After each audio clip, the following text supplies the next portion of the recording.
Books, books. I like books. I'm gonna read them all. Hi readers, Chris here. Welcome to my channel where I review fantasy, Stephen King, all sorts of books, and today I'm going to be talking about Killers of the Flower Moon by David Grann. This is the first nonfiction book that I've read in quite a while, and I really liked it, and I'm going to tell you why.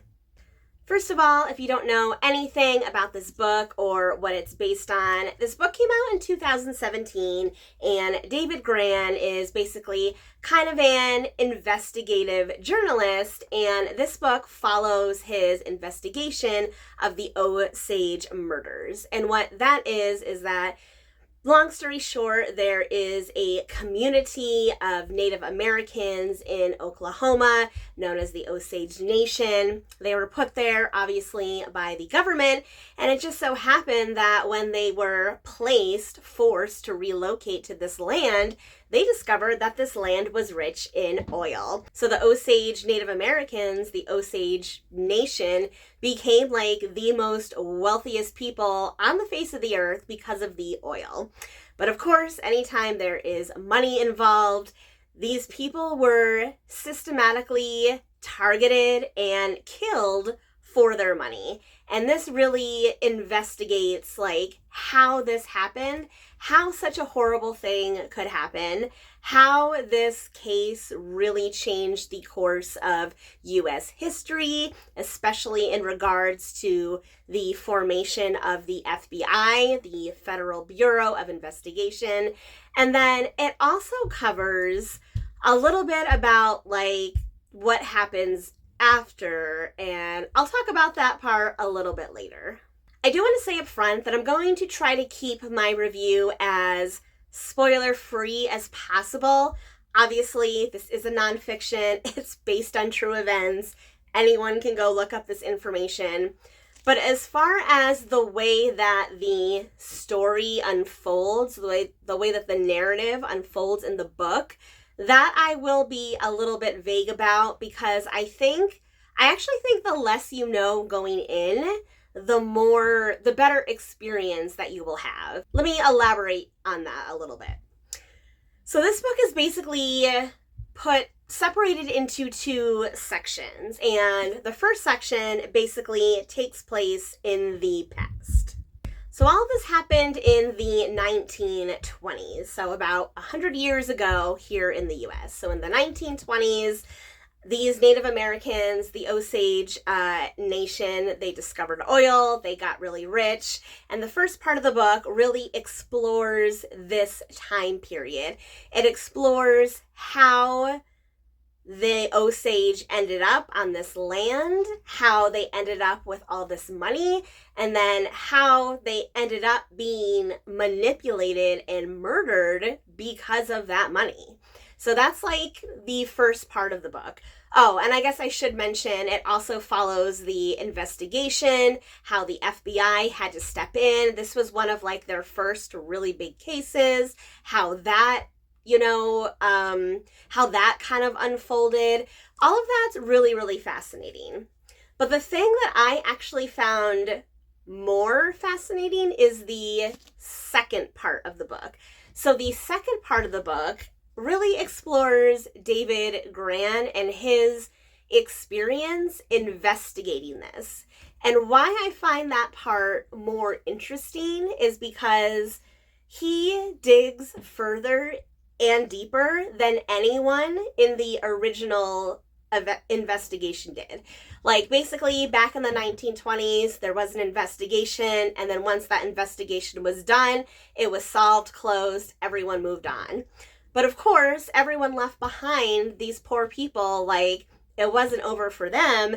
And the things that David uncovers, the way that he talks to descendants, the way he actually spends time in this nation, in the Osage Nation, and the things that he learns from them are just so fascinating, for lack of a better term, and so shocking that from like a reading enjoyment perspective, I actually liked that part of the story more, because there's there's just so much more depth. There's so much more depth.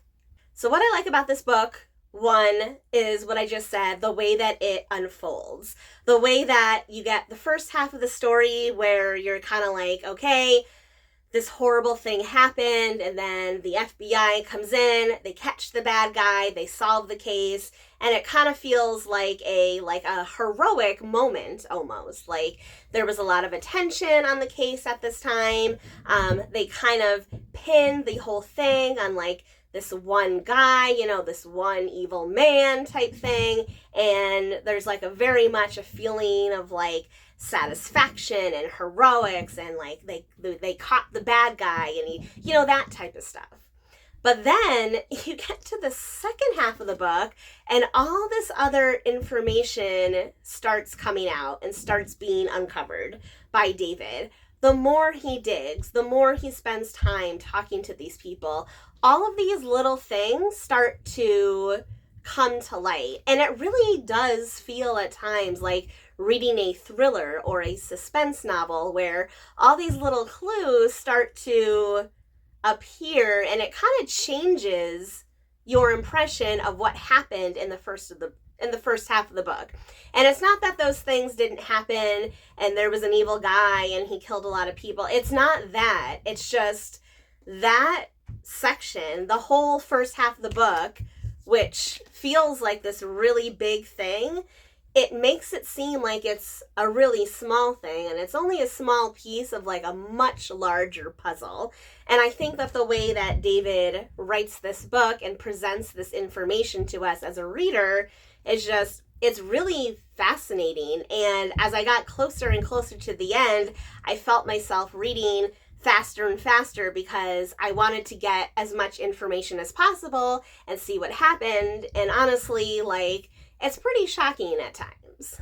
The third reason I like this book is I do think it can be a bit of a challenging read at times. And not that the story, like the words are hard to read, but I feel like as a normal human being, it's really difficult to think back and think about the horrible things that happened to these people, because it's truly horrible and it's truly horrific.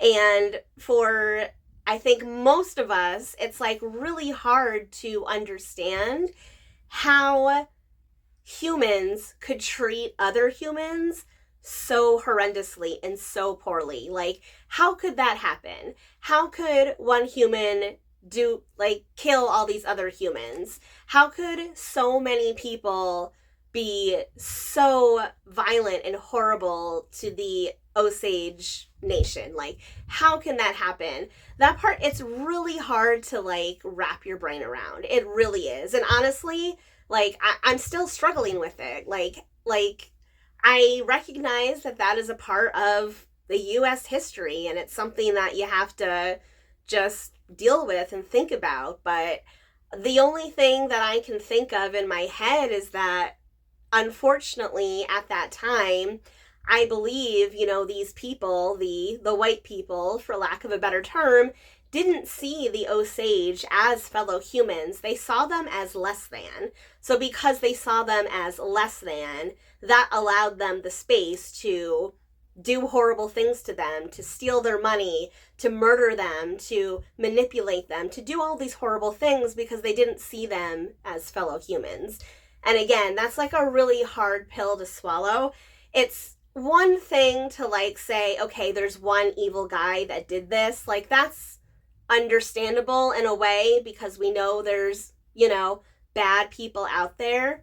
But when you find out that like it's just so many people that did this, like so many, that's where it becomes like really, really hard to stomach. It's just mind-boggling how that could happen. And like I said, I'm still struggling with it, and I appreciate a book that asks a tough question and really asks you to think about things. I've said this about R.F. Kuang recently. So for that reason, I do appreciate this book. Kind of similar but different. The last thing I'll say is that obviously This is a nonfiction. This stuff really happened. This book is very educational. It's educational from a U.S. history standpoint. It's educational about the way that oil and money and that kind of system worked here in the U.S. It's educational about the way that we've treated Native Americans and how that happened. And it's also educational about, again, the creation of the FBI, J. Edgar Hoover, and how that kind of stuff all came about. So it really makes me sad that, like, everything in here, like, I honestly, before this book, before I heard about the movie, never heard about this story at all. Never learned about it in school, never saw it anywhere on the internet. Like, this is a piece of U.S. history, one of, like, our darkest pieces of history that I never knew anything about. And I feel bad about that. So I like that this book is educational. I mean, the whole point of books like this is, like, to teach you about the past in hopes that, you know, you won't repeat it, hopefully. But I do think, again, there is so much good history in here and really does shine a light. Even though, yes, obviously this was a dark time in the U.S. history, but there were some good things that came out of it, like the FBI. Yes, they may have not done their job to the best of, like, what someone today might think, but I believe that their intentions were in the right place. So at least there's that. So yes, this is a difficult book to read at times. It's difficult to think about the horrible things that happened to these people. It's difficult to think about that you live in a place that this stuff was allowed to happen. That stuff is difficult, 100%. But like I mentioned, it's educational. It's written in a really engaging way that you want to keep reading, that you want to know more. It teaches you things, it educates you, and there's really nothing bad I could say about this book. I honestly think if you live in the US, this is the type of book that everyone should read.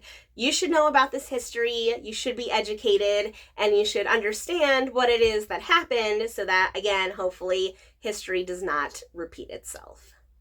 As of the time of filming this video, I have not seen the movie yet, but I really, really want to.